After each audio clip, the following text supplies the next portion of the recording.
یہ غازی یہ تیرے پراسرار بندے جنہیں تو نے بخشا ہے ذوق خدائی، دو نیم ان کی ٹھوکر سے صحرا و دریا، سمٹ کر پہاڑ ان کی ہیبت سے رائی۔ آج ہم آپ کے پاس کچھ پراسرار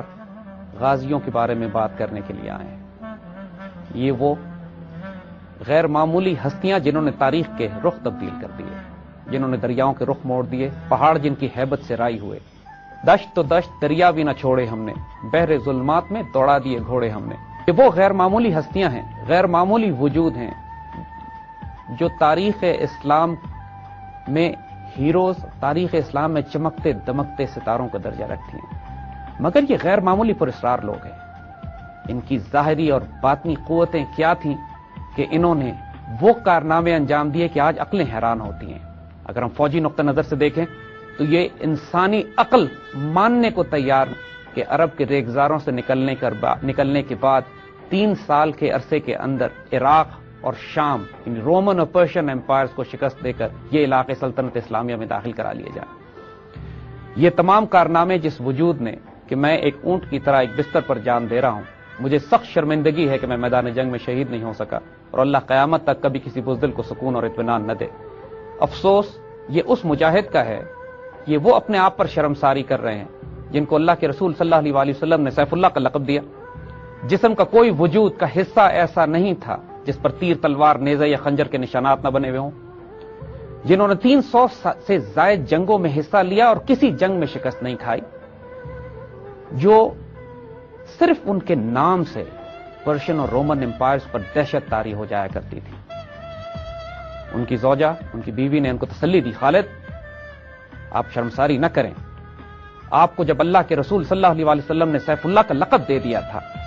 تو اس کا مطلب یہ ہے کہ اب یہ سیف اللہ، یہ اللہ کی تلوار میدان جنگ میں کسی کافر کے ہاتھوں نہیں کاٹی جا سکتی۔ آپ نے شہید نہیں ہونا تھا، آپ کے لیے یہی تقدیر رسول اللہ نے لکھ دی تھی۔ جب آپ کو یہ خطاب دے دیا گیا تھا، آپ سے جو کام لینا تھا وہ لے لیا گیا۔ خالد ابن ولید رضی اللہ تعالیٰ عنہ صرف عالم اسلام کے نہیں، انسانیت کی تاریخ میں ان سے بڑا اسٹریٹجسٹ، ملٹری پلانر، جنرل، ٹیکٹیشین اور وارفیئر میں، جنگی حکمت عملی میں نئی تاریخ مرتب کرنے والا غازی پیدا نہیں ہوا۔ حضرت عمر رضی اللہ تعالیٰ عنہ جب سیدنا خالد کے انتقال کی خبر شام سے مدینہ پہنچتی ہے اور مدینہ میں کوہرام مچ جاتا ہے، تو سیدنا عمر پہلے تو لوگوں کو منع کرنے کی کوشش کرتے ہیں کیونکہ آپ کو اونچی آواز میں ماتم پسند نہیں، لیکن جب معلوم ہوتا ہے کہ یہ سیدنا خالد ابن ولید یا ابو سلیمان کے مرنے کی خبر ہے،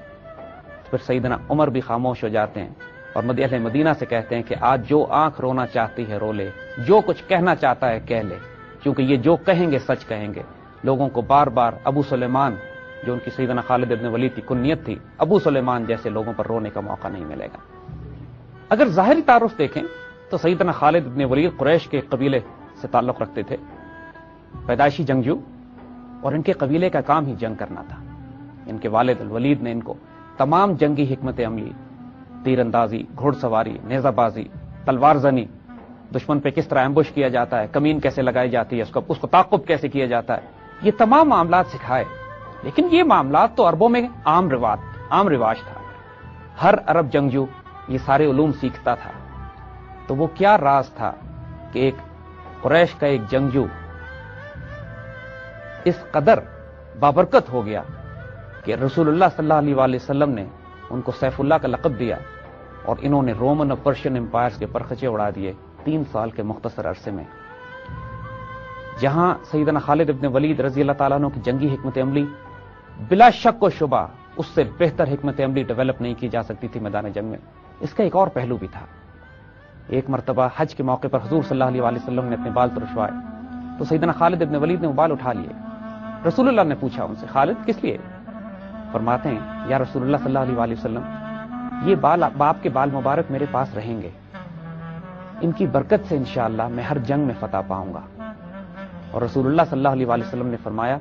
ہاں یہ بال بھی تمہارے پاس رہیں گے، میری دعا بھی تمہارے پاس رہے گی، اور انشاءاللہ ہر جنگ میں تم فتح پاؤ گے۔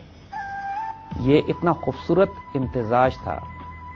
کہ جو ایک مجاہد کو، ایک جنگجو کو، جو روحانی طور پہ تائید دے دی گئی اللہ کے رسول سے، اور جیسے ان کی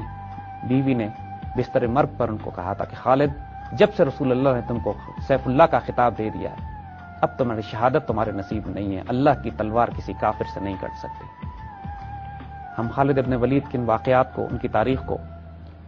اور ان حیرت انگیز کارناموں کو جن پر عقل حیران ہو جاتی ہے، ناقابل یقین لگتے ہیں، تھوڑا سا آپ کے سامنے پیش کرنے کی کوشش کریں گے انشاءاللہ۔ مسلمانوں کو میدان جنگ میں سب سے پہلا تعارف سیدنا خالد بن ولید رضی اللہ تعالیٰ عنہ سے اس وقت ہوا جب غزوہ احد میں خالد ابن ولید کفار کی طرف سے لڑنے کے لیے آئے۔ اس وقت آپ ایمان نہیں لائے تھے اور کفار کے ریزرو گھوڑ سوار دستے کے سربراہ تھے، کمانڈر تھے، اور غزوہ احد میں وہ خاص ترکیب آپ کو یاد ہے کہ جب رسول اللہ صلی اللہ علیہ وسلم نے 50 تیر انداز اس پہاڑی کے اوپر بٹھا دیے اور ان کو حکم دیا کہ جو مرضی نتیجہ جنگ کا نکلے آپ نے یہ 50 تیر انداز اپنی جگہ نہیں چھوڑیں گے۔ یہ 50 تیر انداز حضور صلی اللہ علیہ وسلم نے سیدنا خالد ابن ولید رضی اللہ تعالیٰ عنہ، اس وقت آپ ایمان نہیں لائے تھے، لیکن ان کے اس دستے کو دیکھ کر ہی متعین فرمائے تھے کہ جو مسلمانوں پر ایک فلینکنگ اٹیک کر سکتے تھے غزوہ احد کے دوران۔ غزوہ احد میں جب شروع میں مسلمانوں کو کامیابی نصیب ہوئی اور مسلمان دشمنوں کو پیچھے ہٹانے میں کامیاب ہوئے، اس کے بعد وہ غنیمت کا معاملہ شروع ہوا اور وہ سارا واقعہ کہ وہ 50 تیر اندازوں سے اکثر سے حکم عدولی ہوئی اور انہوں نے یہ دیکھا کہ جب جنگ مسلمانوں کے حق میں پلٹ چکی ہے وہ اتر کر نیچے آئے اور انہوں نے اپنا مورچہ چھوڑ دیا، اپنا بیٹل سٹیشن چھوڑ دیا، وہ فلینک خالی کر دیا کہ جس سے کفار کی کیولری کو، جس کی قیادت سیدنا خالد کر رہے تھے، موقع مل گیا کہ مسلمانوں کے فلینک سے حملہ کر سکے۔ یہ مسلمانوں کے لیے بڑی شدید چوٹ تھی۔ حضرت خالد بن ولید چونکہ بنیادی طور پر ایک جنرل تھے، بنیادی طور پر جنگی حکمت عملی اور حربی حکمت عملی کی جڑ ان کے وجود میں، ان کے رگ رگ میں سمائی ہوئی تھی۔ آپ نے دور سے جب یہ دیکھا کہ چٹان کے اوپر، پہاڑی کے اوپر موجود مسلمانوں نے اپنے مورچے چھوڑ دیے ہیں، تو ان کو بہت خوبصورت موقع مل گیا کہ اس پہاڑ کے پرلی طرف سے فلینکنگ اٹیک ان مسلمانوں پر کریں جو غنیمت جمع کرنے میں لگے ہوئے تھے۔ اس جنگ کے نتیجے میں شدید نقصان پہنچا مسلمانوں کو۔ حضور صلی اللہ علیہ وسلم کے دندان مبارک شہید ہوئے، آپ احد کی پہاڑی کی طرف مسلمانوں کو وڈرا کرنا پڑا۔ حضرت حمزہ شہید ہوئے۔ حضرت حمزہ نے اپنے آپ کو رسول اللہ صلی اللہ علیہ وسلم اور اس خالد بن ولید رضی اللہ تعالیٰ عنہ کے دستے کے بیچ میں ڈال دیا اور چٹان بن کر کھڑے ہوئے۔ اس اٹیک کو روکنے کے لیے جو خالد کی کیولری، خالد کے جو دستے تھے، گھوڑ سوار دستوں کی طرف سے جو حملہ آ رہا تھا، اور مسلمانوں کو اور حضور صلی اللہ علیہ وسلم کو موقع دیا کہ آپ محفوظ مقام پہاڑی کے اوپر، احد کی پہاڑی پر جا سکیں۔ یہ پہلا تعارف تھا۔ حضور صلی اللہ علیہ وسلم کو سیدنا خالد بہت پسند تھے۔ جب سیدنا خالد کی تعریف حضور کے سامنے کی جاتی تھی تو حضور فرمایا کرتے تھے کہ یہ خصوصیات جس شخص میں ہوں گی تو انشاءاللہ قریب وہ اسلام قبول کر لے گا۔ جس طرح حضرت عمر ابن خطاب رضی اللہ تعالیٰ عنہ کے بارے میں بھی حضور نے دعا فرمائی تھی، خالد بن ولید رضی اللہ تعالیٰ عنہ کے بارے میں آپ کی خواہش تھی، کیونکہ ان صلاحیتوں کا مجاہد، ان صلاحیتوں کے جنگجو اور جانباز۔ اور جب یہی ہوا کہ احد کے بعد کچھ عرصے کے بعد حضرت خالد بن ولید رضی اللہ تعالیٰ عنہ 2-3 صحابہ کے ساتھ، 2-3 جو اس وقت کافر تھے ان کے ساتھ، اور بڑے اعلیٰ نسل کے لوگ، اعلیٰ نسب کے لوگ جب حضور کے پاس تشریف لائے اور اسلام قبول کیا تو حضور نے بہت خوشی سے اعلان فرمایا کہ اے لوگوں، مکہ نے اپنے جگر گوشے تمہارے دامن میں ڈال دیے ہیں۔ یعنی یہ وہ وقت تھا کہ اب ماشاءاللہ مسلمانوں کے پاس خالد ابن ولید رضی اللہ تعالیٰ عنہ بن کر اس قوت اور طاقت کے ساتھ حاضر ہوتے کہ جو اللہ تعالیٰ نے اس وجود میں ڈالی تھی، اور وہ فیض ان کو ملنا شروع ہوا کہ جس کے بعد یہ سیف اللہ بننے کی طرف چلے۔ خالد بن ولید نے حضور صلی اللہ علیہ وسلم سے فرمایا کہ جو غلطیاں، کوتاہیاں اور گناہ مجھ سے پہلے ہوئی ہیں ان کی مغفرت میں طلب کرتا ہوں اللہ سے۔ حضور نے بشارت دی تمہارے سارے پچھلے گناہ معاف کر دیے گئے، اور اب انشاءاللہ اس کے بعد سیدنا خالد نے عہد کیا کہ اب حضور صلی اللہ علیہ وسلم کی ہم رکابی میں یہ تلوار ان کی بے نیام ہوگی جو اللہ اور اس کے رسول صلی اللہ علیہ وسلم کی حفاظت میں اور اس دین کی سربلندی کے لیے، اور اس میں کوئی شبے کی بات نہیں ہے کہ انہوں نے اس کا حق ادا کر دیا۔ سب سے پہلے جو مارکے سیدنا خالد بن ولید نے حضور صلی اللہ علیہ وسلم کی اجازت سے اور حکم سے کیے، اس میں غزوہ جنگ موتا بھی تھی۔ جنگ موتا کے بارے میں بڑا خوبصورت واقعہ آتا ہے کہ حضرت زید بن حارث رضی اللہ تعالیٰ عنہ جب قیادت فرماتے ہیں اس لشکر کی جو جاتا ہے مقابلے کے لیے، تو حضور نے پہلی بشارت دے دی تھی، فرمایا کہ اگر زید شہید ہو جائیں تو جعفر ان کے علم سنبھال لیں، قیادت سنبھالیں، اور جعفر شہید ہو جائیں تو اس کے بعد کوئی دوسرے ان کی قیادت سنبھال لیں اسلامی لشکر کی۔ اور جس وقت اسلامی لشکر دشمن سے متصادم تھا،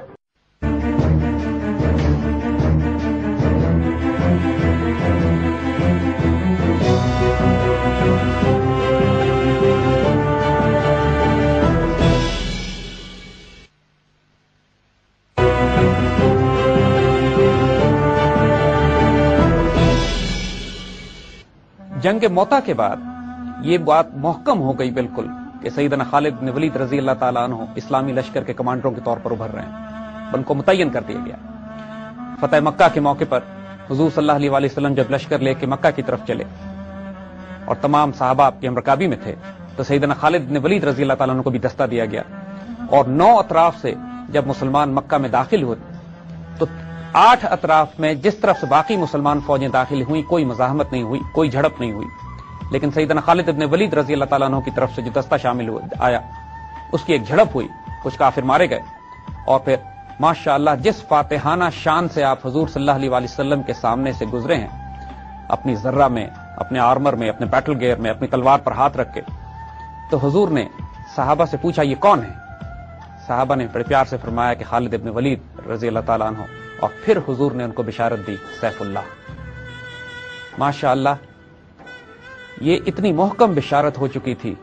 کہ خالد ابن ولید رضی اللہ تعالیٰ عنہ کو بھی یقین ہو چکا تھا کہ انشاءاللہ یہ اللہ کی تلوار اب کسی میدان میں شکست نہیں کھائے گی، اور یہ اس غیر معمولی کانفیڈنس کا باعث تھی جس کے واقعات ہم آگے سنائیں گے آپ کو، جو عقل حیران کر دینے والا جرت، دلیری، شجاعت، جس کو ظاہراً جنون کی حد تک کہا جا سکتا ہے، لیکن اس کی وجہ صرف وہ بشارت تھی جو رسول اللہ کی طرف سے ملی تھی۔ دیکھیے سیدنا خالد بن ولید رضی اللہ تعالیٰ عنہ کے بارے میں ایک غیر معمولی بات نوٹ کرنے کی، آپ کے پوٹینشل کو، آپ کی جانبازی کو، آپ کی دلیری کو، آپ کی خود اعتمادی کو، اور آپ کی اس آزاد طبیعت کو حضور صلی اللہ علیہ وسلم بہت پسند فرماتے تھے اور اس کو پیٹرنائز کرتے تھے، یعنی ان غلطیوں پر جن پر کسی اور صحابی کو سخت سرزنش کی جاتی ہو، سیدنا خالد ابن ولید رضی اللہ تعالیٰ عنہ سے درگزر کر لیا جاتا تھا۔ فتح مکہ کے موقع پر جب جھڑپ ہوئی، کیونکہ حضور نے منع فرمایا تھا کہ کوئی جھڑپ نہیں کرنی، اس کے باوجود بھی جب جھڑپ ہوئی اور سیدنا خالد سے سوال کیا گیا تو انہوں نے فرمایا کہ یا رسول اللہ صلی اللہ علیہ وسلم، انہوں نے ہم پر پہلے حملہ کیا تھا، ہمیں مجبور کیا، تو حضور نے بات کو بہت پیار سے ٹال دیا، اچھا جو ہوا سو ہوا۔ سیدنا خالد سے کوئی سرزنش نہیں کی گئی۔